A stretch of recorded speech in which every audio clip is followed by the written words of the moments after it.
Assalamualaikum warahmatullahi wabarakatuh. Nama saya Revin Dani Eka Purnama, kelas 12 RPLC, nomor absen 27. Di sini saya akan menerangkan apa itu basis data dan IRD. Basis data adalah kumpulan informasi yang disimpan dalam komputer secara sistematik sehingga dapat diperiksa menggunakan suatu program komputer untuk memperoleh informasi dari database. Software yang digunakan untuk mengelola permintaan panggilan atau query basis data yaitu disebut Sistem Manajemen Database atau DBMS. Kelebihan dari basis data yang pertama yaitu dapat meningkatkan data independence atau kemandirian data, dapat digunakan untuk bermacam-macam program aplikasi tanpa harus merubah format data yang sudah ada. Yang kedua adalah konsistensi data.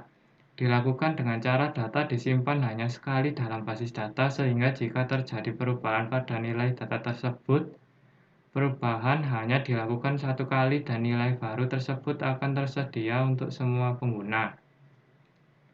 Yang ketiga adalah meningkatkan aksesibilitas terhadap data dan respon yang lebih baik.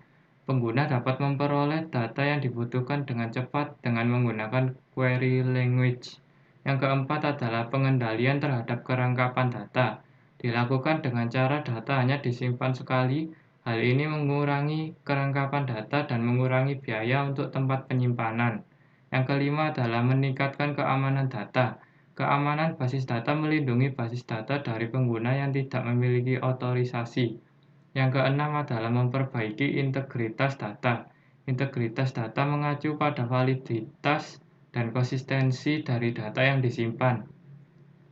Yang ketujuh adalah data dapat dipakai secara bersama-sama. Data yang ada pada basis data menjadi milik seluruh organisasi dan dapat dipakai secara bersama oleh pengguna yang berwenang pada saat bersamaan. Yang ke-8 adalah memperoleh lebih banyak informasi dari data yang sama. Pengguna basis data dapat memperoleh informasi selain dari informasi rutin yang dikelolanya karena semua data lain berada dalam basis data yang sama. Kekurangan basis data.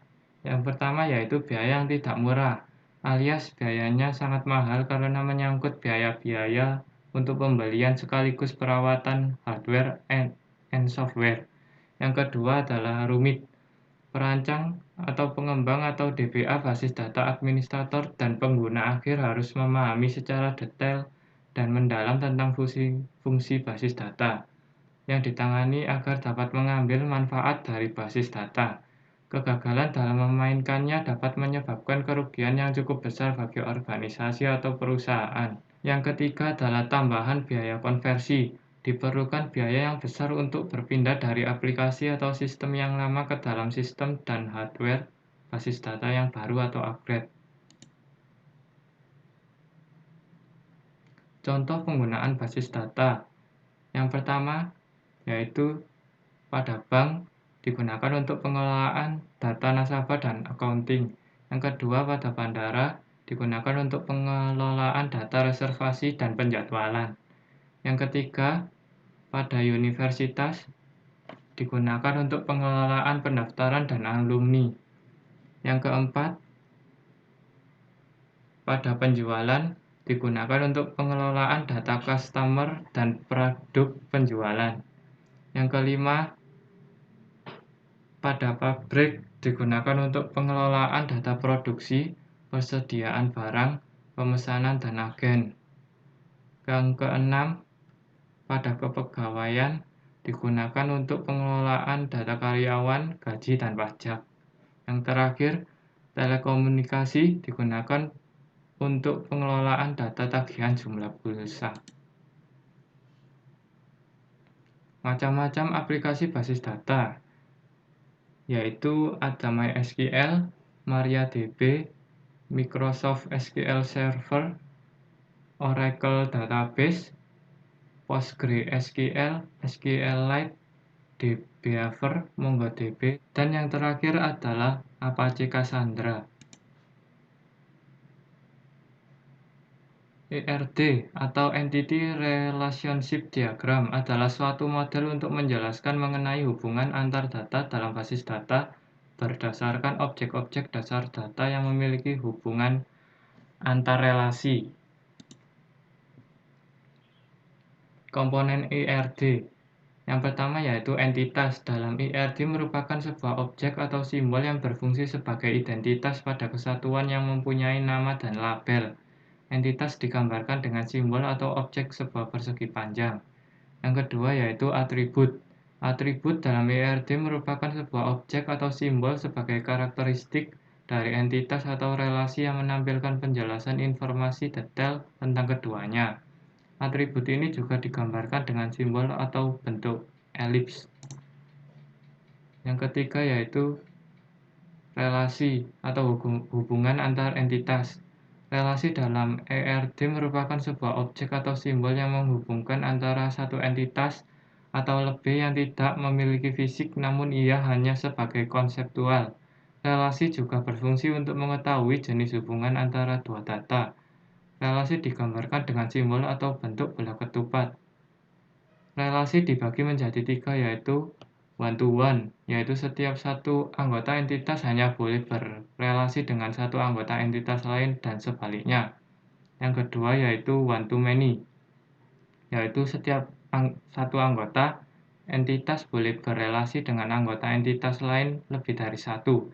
Yang ketiga many to many, yaitu setiap satu anggota entitas berrelasi dengan banyak himpunan anggota entitas lain. Simbol-simbol ERD. Entitas adalah suatu objek unik yang dapat diidentifikasi dalam lingkungan pemakai. Yang kedua yaitu weak entity adalah entity yang tidak dapat diidentifikasi atributnya dengan sendirinya. Yang ketiga, associative entity digunakan untuk entity yang memiliki relationship many to many. Yang keempat, atribut adalah properti dari entitas atau tipe relasi. Yang kelima yaitu key attribute adalah suatu atribut yang mengidentifikasi suatu entity dengan sangat spesifik atau unik. Seterusnya yaitu multi-valued attribute adalah atribut yang dapat memuat lebih dari satu nilai. Seterusnya yaitu derived attribute, suatu atribut yang nilainya dihitung atau berdasar atribut lainnya. Terus atribut komposit yaitu atribut yang dapat dipecah menjadi bagian-bagiannya yang lebih kecil dan tetap bermakna. Terus weak relasi adalah suatu relasi di mana keberadaan child entity bergantung pada induknya. Relasi menunjukkan adanya hubungan di antara sejumlah entitas yang berbeda. Yang terakhir yaitu garis sebagai penghubung antara entitas, relasi, dan atribut. Berikut adalah ERD saya. Ini adalah ERD project saya. Yang pertama yaitu tabel WP Terms memberikan informasi data kepada tabel WP Term Meta. Isi dalam tabel WP Terms dijelaskan dalam tabel WP Terms Taksonomi.